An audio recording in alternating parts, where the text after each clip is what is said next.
तुंगभद्रा नदी, तुंग माने श्रेष्ठ, भद्र यानी कल्याण। तुंग यानी श्रेष्ठ, तुंग शिखर बोलते हैं ना, ऊंचा। तुंग यानी ऊंचा, भद्र यानी कल्याण। जिससे श्रेष्ठ कल्याण हो सकता है वो शरीर ही है, इसी से कल्याण हो सकता है अपना। तो आत्मदेव कौन है? जीवात्मा। तो धुंधली कौन है? हमारी बुद्धि, जो कुतर्क करती है, तर्क करती, करें ना करें, करें ना करें, जिसमें संकल्प और विकल्प उठते रहते हैं, ऐसा। तभी इसकी बहन आ गई, छोटी बहन, क्योंकि इसने कह दिया कि वो प्रसंग में छोड़ दिया लेकिन आपको पूरा कर दूं। इसने कहा अरे कोई बात नहीं, कमजोर नहीं होगी, तुम घर के काम बटाने के लिए घर का, उसने चिंता व्यक्त किया धुंधली ने, घर के काम कौन करेगा? तो उसने कहा कि देखो बेटा जब पैदा होता है तो ननद को वैसे ही बुलाना पड़ता है, ननद को थोड़ा सा वो देना पड़ता है, नेक उपहार। तो ऐसा करो ननद को पहले ही बुला लो तो तुम्हारी सेवा भी हो जाएगी, और जब बच्चा हो जाएगा तो उसको थोड़ा सा है कुछ कपड़ा लत्ता, मिठाई, जो भी देना चाहो दे देना। इसने कहा नहीं नहीं, इससे तो अच्छा हम नौकरानी बुला लें, हमारी ननद तो एक नंबर की महाचोट्टी है, वो तो सब साफ कर जाएगी माल हमारा, हम तो नहीं नहीं नहीं नहीं, नहीं खाया। छोटी बहन इसकी एक दिन आई, बहन के सामने पूरी कथा सुनाई धुंधली ने, ऐसा ऐसा फल मिला है, बताओ फल खाने से कहीं बेटा होता है? इसकी बहन के मन में लालच आ गया। इसकी बहन ने कहा सुनो, तुमने चूंकि पंडित जी को आश्वासन दे दिया है कि मैंने फल खा लिया है, तो मैं गर्भवती हूं, कुछ दिन के बाद मुझे बच्चा होगा, मैं वो बच्चा तुमको पहुंचा दूंगी, और रही मेरे पति की बात तो कुछ पैसे रुपए दे देना, तो मैं उनका मुंह बंद कर दूंगी और मैं अपना बच्चा तुमको दे दूंगी।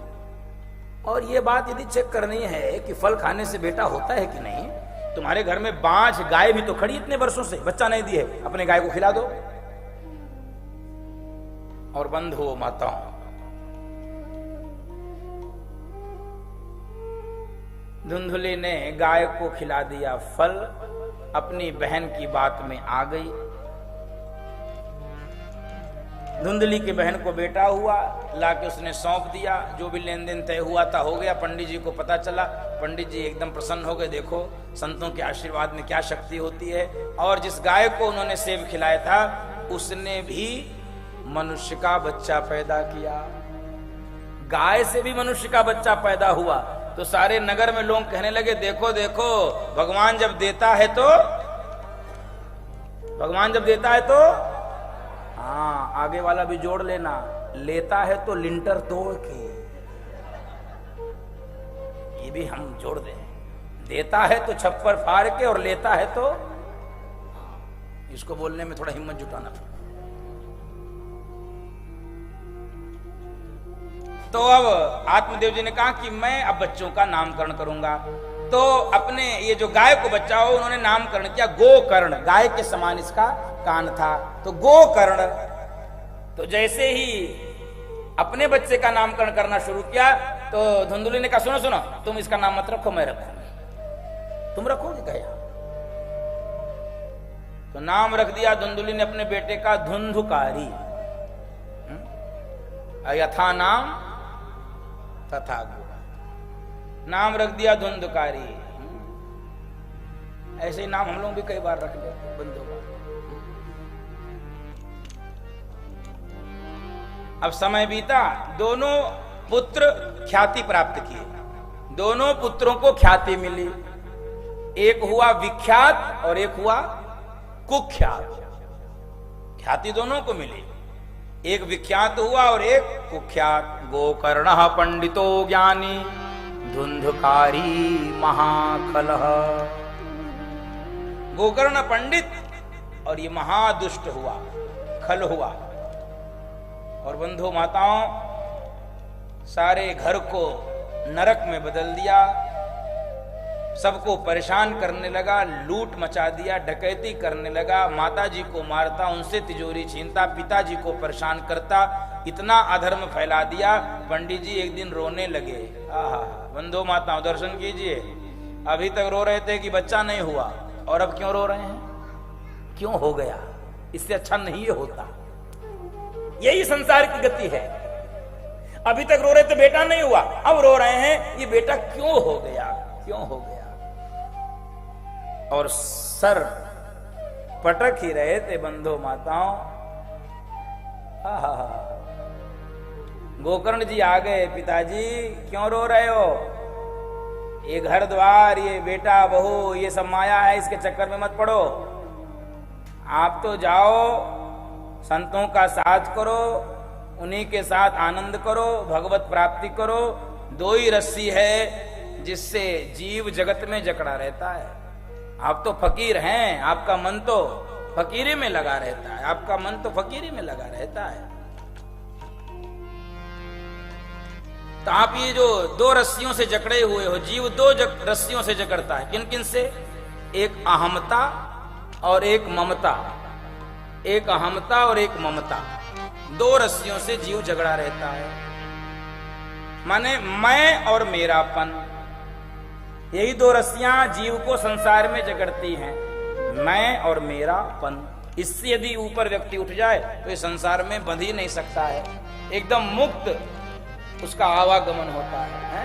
इसलिए संत कहते हैं कि हमको तो नहीं फंसना है, मेरा मन तो फकीरी में है। मन लागो मेरो यार फकीरी में, मन लागो मेरो यार फकीरी में, मन लागो मेरो यार फकीरी में, मन लागो मेरो यार फकीरी में, मन लागो मेरो यार फकीरी में, मन लागो मेरो यार फकीरी में, मन लागो मेरो यार फकीरी में, मन लागो मेरो यार फकीरी में।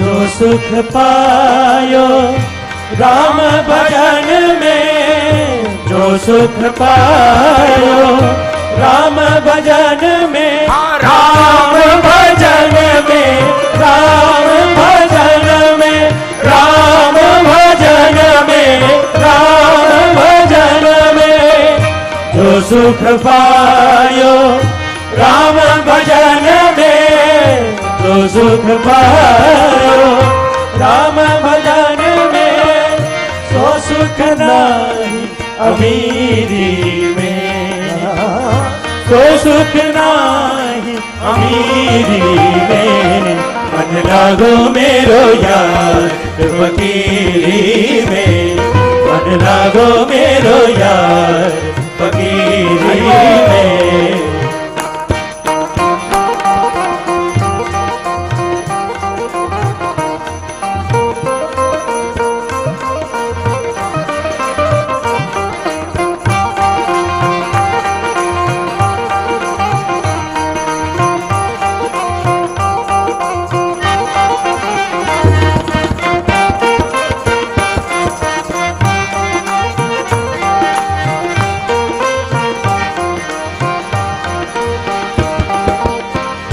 आखिर यह तन खाक मिलेगा, आखिर यह तन खाक मिलेगा,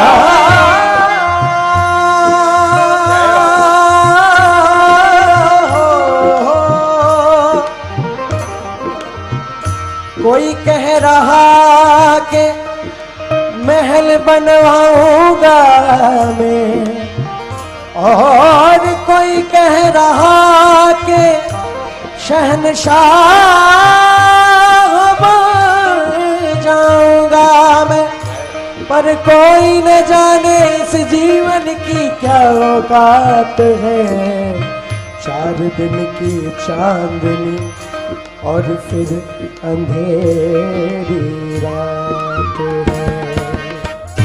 आखिर यह तन खाक मिलेगा, आखिर यह तन खाक मिलेगा, खाक मिलेगा,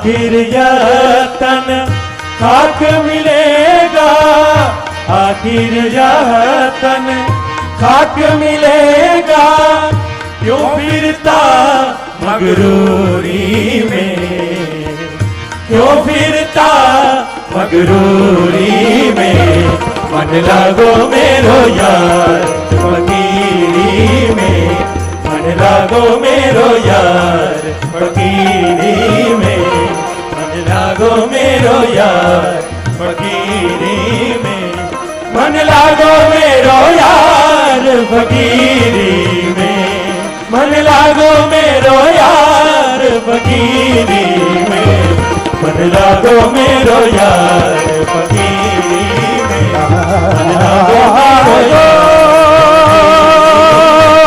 मन लागो मेरो यार, लागो मेरो यार, लागो मेरो यार फकीरी में, लागो मेरो यार मन लागो मेरो यार फकीरी में। पिताजी, ये अंधकूप से बाहर निकलो, जाओ संतों का साथ करो और वहीं पर भगवत प्राप्ति के लिए चेष्टा करो, प्रयत्न करो। और बंधु माताओं, गोकर्ण जी जो कि ज्ञानी है, अपने पिता को सन्मार्ग बतलाए। पिताजी घर छोड़कर आ गए हैं संतों का साथ, क्योंकि जैसे व्यक्ति का साथ करोगे वैसा ही आपके भीतर परिवर्तन होगा। संस्कृत में कहते हैं संसर्गजाह दोष गुणाः भवन्ति, संसर्ग से दोष व गुण होते हैं। बीड़ी पीने वालों के साथ रहो, 5वें दिन आप भी बीड़ी पीने लगोगे। पत्ते खेलने वालों के साथ रहो, जो पत्ते खेलते हैं ताश के, आप भी 5वें दिन बांटने लगोगे। पहलवानी करने वालों के साथ रहो, 5वें दिन आप भी ताल ठोकने लगोगे। और भजन गाने वालों के साथ रहो, 5वें दिन आप भी गुनगुनाने लगोगे। बोलो भक्त वत्सल भगवान की।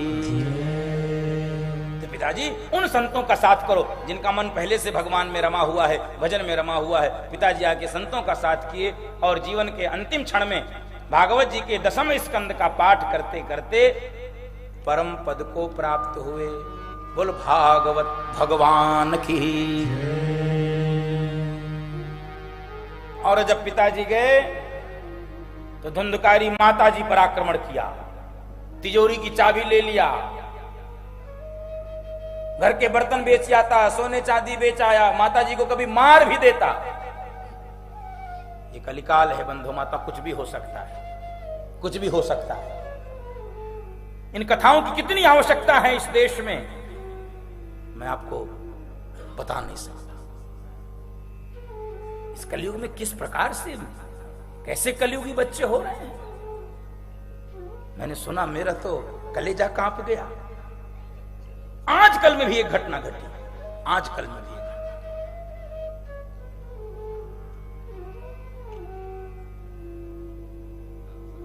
अभी हमने ग्वालियर की एक घटना सुनी। क्या हो रहा है इस देश में।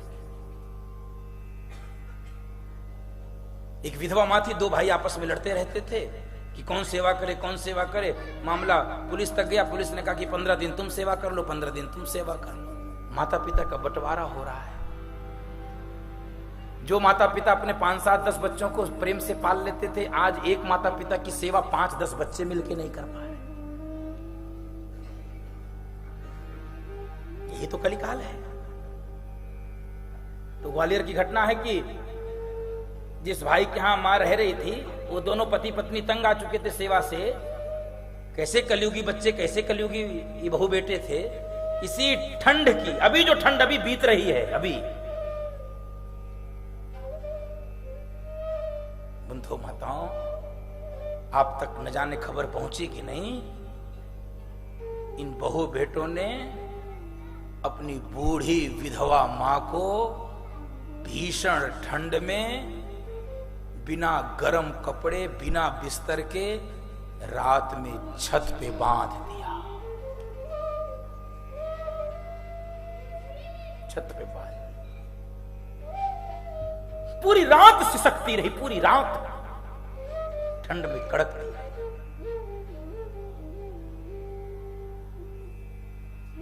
कैसा सदाचार विलुप्त हो रहा, कैसी नैतिकता विलुप्त हो रही, कैसी मातृ पितृ भक्ति विलुप्त हो रही बंधु माताओं, आपकी आंखों के सामने समाप्त हो रहा है। अभी जबकि कलयुग का प्रथम चरण चल रहा है। 4,32,000 वर्ष का कलयुग है, अभी 5,000 कुछ वर्ष बीते हैं। आप सोचिए, हम लोग फिर भी अभी जल्दी ही चले जाएंगे। क्या क्या दिन आएगा इस देश में। पूरी रात सिसकती रही, कड़कती रही, पड़ोस में आवाज चली गई। पड़ोस के लोग आकर देखे, कांप गई। बूढ़ी मां ठंड में कांप रही है, इसके शरीर पे गर्म कपड़े नहीं थे। उन पड़ोस के लोगों ने कुछ गर्म कपड़ा फेंकने का प्रयत्न किया, चूंकि हाथ पैर इस बूढ़ी मां के बंधे हुए।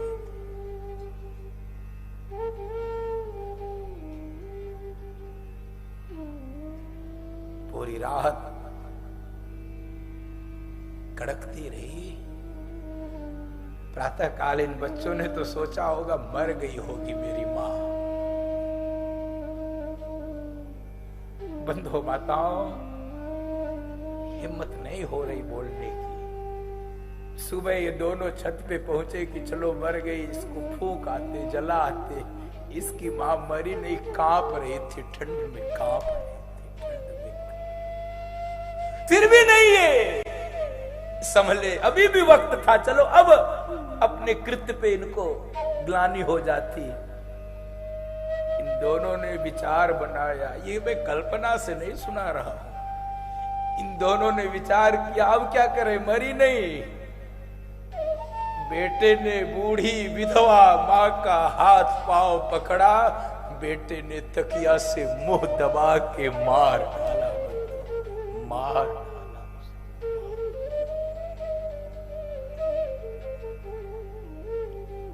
कैसा कलयुग आ गया, कैसा कलयुग आ गया।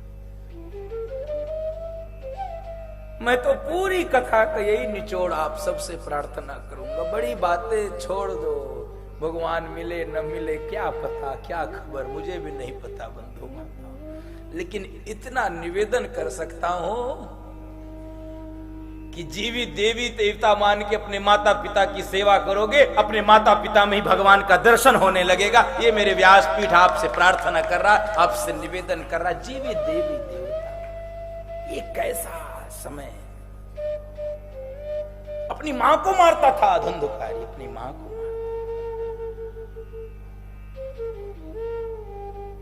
मां दुखी हो गई अपने बेटे से, जिसको बड़े लाड से प्यार से पाला था, जिसका नामकरण खुद किया था। एक दिन एक अंधकूप में गिर गई, इसके प्राण चले गए। गोकर्ण जी चूंकि ज्ञानी है, गोकर्ण जी के लिए पुराण कह रहा है गोकर्ण पंडितो ज्ञानी। गोकर्ण जी ने विचार किया कि पिताजी गए, माताजी गई, अब लगता है मेरा नंबर आ जाएगा। अब भैया मुझे ही मारेगा, तो मुझे मारे इसके पहले गोकर्ण जी यहां से चले। गोकर्ण जी घर छोड़कर चल दिए। धुंधकारी मदांध हो गया, पागल हो गया।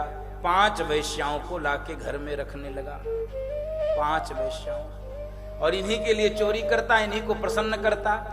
और जो स्त्रियां पैसे से प्रसन्न होती हैं वो आपकी हो नहीं सकती।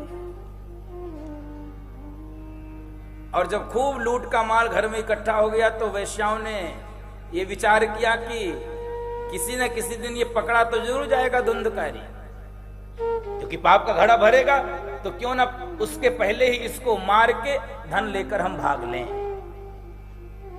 और इन गड़काओं ने एक दिन धुंधकारी को बांध दिया चारपाई में रस्सी से, और जैसा नाम था वैसी मृत्यु हुई इसकी, वैसी मृत्यु। चूल्हे में गरम गरम अंगार जल रहा था, उन्हीं अंगार को लाके धुंधकारी के मुंह में ठूंस दिया, और धू धू धू धू करते हुए धुंधकारी भी प्राण छोड़ दिया।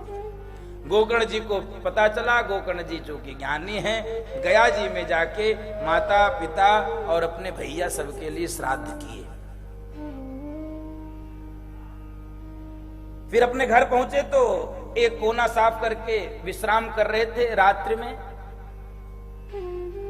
तभी अचानक से इनके सामने एक भेड़ का बच्चा दिखलाई पड़ा गोकर्ण जी को, और देखते देखते ही भेड़ हाथी बन गया, हाथी फिर भैंसा बन गया और जोर जोर से रोने लगा, जोर जोर से रोने लगा। गोकर्ण जी सावधान होकर पूछे, कौन हो तुम? कस तुम? कौन हो तुम? भैया बोलो। लेकिन वो जोर जोर से रोता है, बोलता नहीं है, केवल इशारा करता है। संज्ञा मात्रम चकार हो। तो गोकर्ण जी ने जल लिया हाथ में, अभिमंत्रित किया और गोकर्ण जी ने उस प्रेत के ऊपर छोड़ दिया। और जैसे ही जल उसके ऊपर पड़ा, वह प्रेतात्मा बोल पड़ा, अहम भ्राता त्वदीयोस्मि धुंधुकारीति नामतः स्वकीयेनैव दोषेण ब्रह्मत्वं नाशितं मया।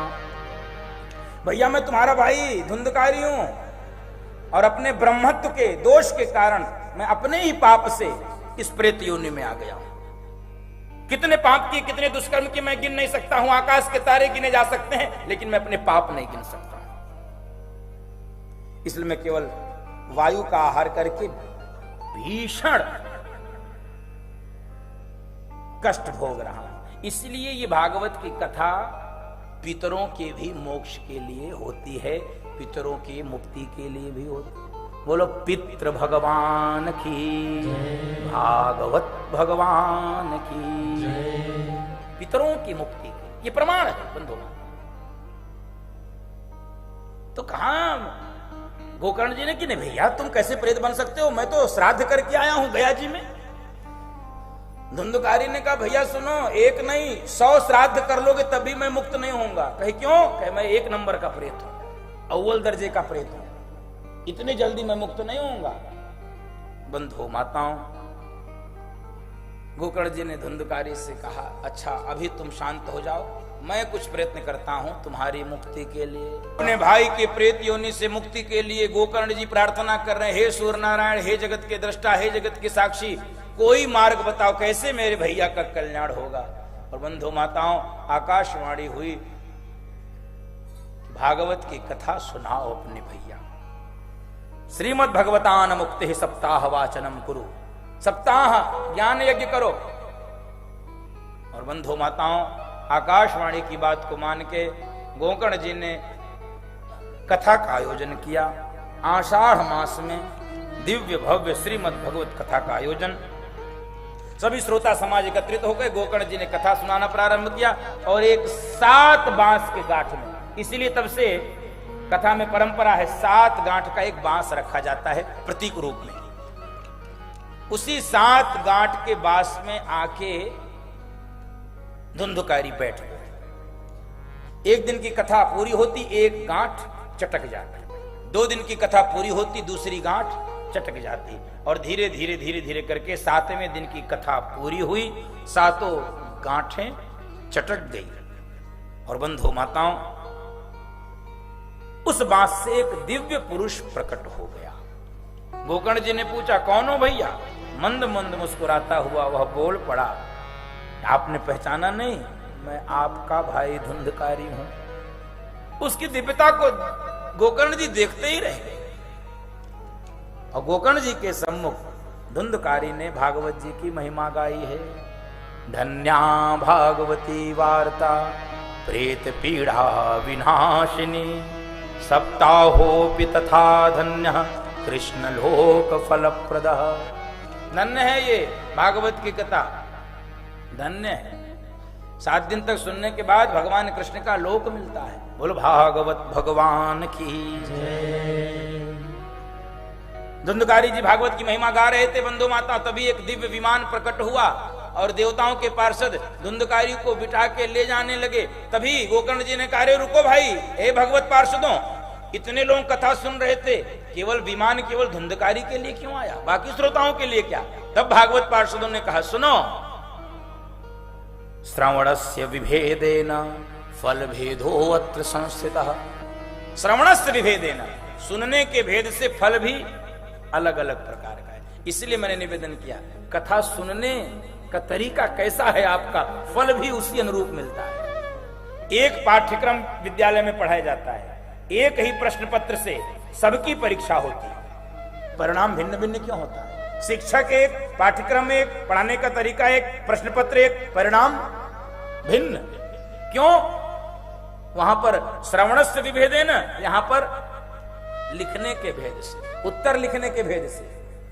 बंधु माताओं, तो श्रोता बन के कथा सुना जाए, विश्वास करिए आपको भी लेने भगवत पार्षद आएंगे। गोकर्ण जी को भगवत पार्षद धुंधकारी को ले जा रहे हैं। फिर से सावधान करके श्रोताओं को श्रावण मास में गोकर्ण जी ने कथा सुनाई है। तो सभी श्रोता दत्त चित्त होकर कथा सुन रहे थे। तो जैसे अयोध्यावासी भगवान राम के साथ चल पड़े थे, वैसे ही सबके लिए विमान आया और सभी श्रोताओं को मुक्ति मिली है। बोल भागवत भगवान की।